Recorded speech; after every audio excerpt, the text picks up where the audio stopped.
अब एक और नए राजनीतिक घटनाक्रम की बात।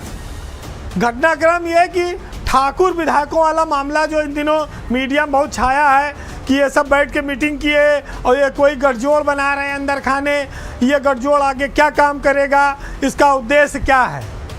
चूंकि विधानसभा सत्र के दौरान ही लखनऊ में एक 5 सितारा होटल में एक पार्टी हो गई डिनर की रात में।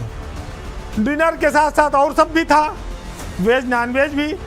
अब चूंकि मामला क्षत्रिय समाज से जुड़ा हुआ है, कुटुंब परिवार था, 40 से ज़्यादा क्षत्रिय विधायक थे इसमें, और राजा भैया वहाँ पर लीडर के तौर पर थे। नाम तो था कि कुंदरकी वाले जो विधायक हैं रामवीर सिंह और एमएलसी जयपाल सिंह ने इसका आयोजन किया है।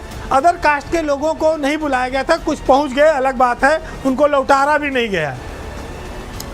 तो ये जो कुटुंब परिवार की बैठकी थी, इसका नेतृत्व पर्दे के पीछे से कुंडा के विधायक राजा रघुराज प्रताप सिंह राजा भैया कर रहे थे। और उत्तर प्रदेश में करीब 50 के लगभग ठाकुर विधायक हैं, उसमें से 40 का इसमें आना इस चर्चा को बल देता है कि क्षत्रिय वोटरों को लेकर कुछ चीज़ें पक रही हैं। ये भी कहा गया कि जो प्रदेश में क्षत्रिय वोटरों की अनदेखी चल रही है, उसको लेकर मीटिंग में चर्चा हुई, उसको लेकर कुछ सियासी तैयारी बनाने पे बात हुई।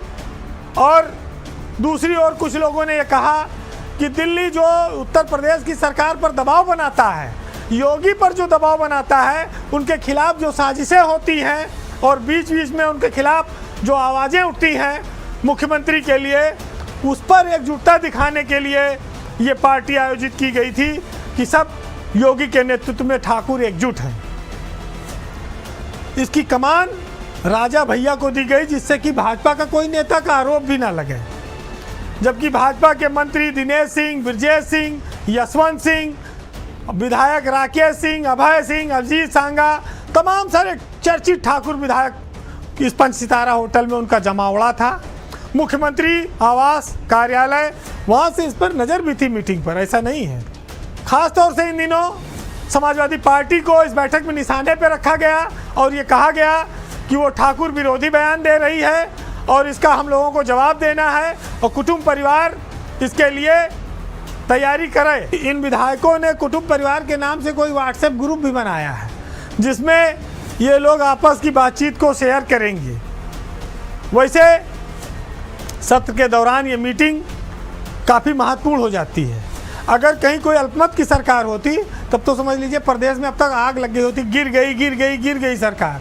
ये तो कहिए बहुमत की सरकार है। राजा भैया के बारे में माना जाता है कि बीजेपी में वो हमेशा एक संकट मोचक की तरह रहे हैं। बीजेपी को जब जब मदद की ज़रूरत पड़ी है तो राजा भैया ने वहाँ पर महत्वपूर्ण भूमिका निभाई है। चाहे कल्याण सिंह का मामला रहा हो, चाहे राजनाथ सिंह का मामला रहा हो, और चाहे मायावती से उनकी नाराज़गी का मामला रहा हो। कल्याण सिंह की सरकार जब जगदम्बिका पाल वाले मामले में फंसी थी, तब भी राजा भैया ने कल्याण सिंह का साथ दिया था। इसी तरह से राजनाथ सिंह जब मुख्यमंत्री थे, तब भी राजा ने खुलकर राजनाथ का साथ दिया, और जिसकी वजह से मायावती उनसे नाराज़ हुई थी और उसके बाद उनको जेल भी काटनी पड़ी, उनको काफ़ी सारा नुकसान उठाना पड़ा। बीजेपी का हर मौके पर साथ देने के बावजूद बीजेपी ने उनके संकट के समय उनका साथ नहीं दिया।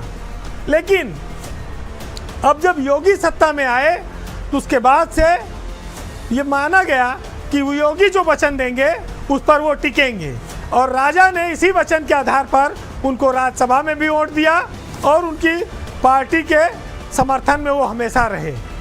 और ये मामला तब और मजबूत हो गया जब राजा भैया बेंगलोर में जाकर अमित शाह से उनकी मुलाकात हुई। तो राजा इस मीटिंग के बहाने क्या उत्तर प्रदेश की सत्ता में भागीदारी चाहते हैं?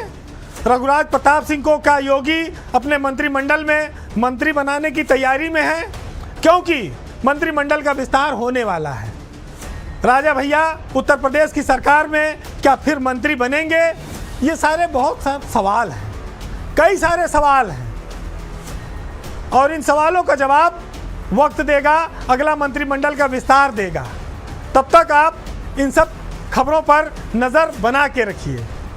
और अब हम पावर सेंटर के आखिर में जाते जाते सियासत की सोच, रणनीति, मीटिंग, पार्टी चाहे जो हो, लेकिन भविष्य में क्या होगा ये किसी को कुछ नहीं पता है। इसलिए सबको इन लाइनों पर ही विचार करना चाहिए और इन्हीं लाइनों को मानना चाहिए। तो सुनिएगा, एक बहुत महत्वपूर्ण नज़्म है, गज़ल है कि हम क्या बताएं तुमको, सब कुछ तुम्हें खबर है, हर हाल में हमारी तेरी तरफ नज़र है। रोकर कहे या हंसकर कटती है जिंदगानी, तू गम दे या खुशी दे सब तेरी मेहरबानी। सारे जहां के मालिक सब तेरा आसरा है, और राजी हैं हम उसी में जिसमें तेरी रज़ा है। नमस्कार।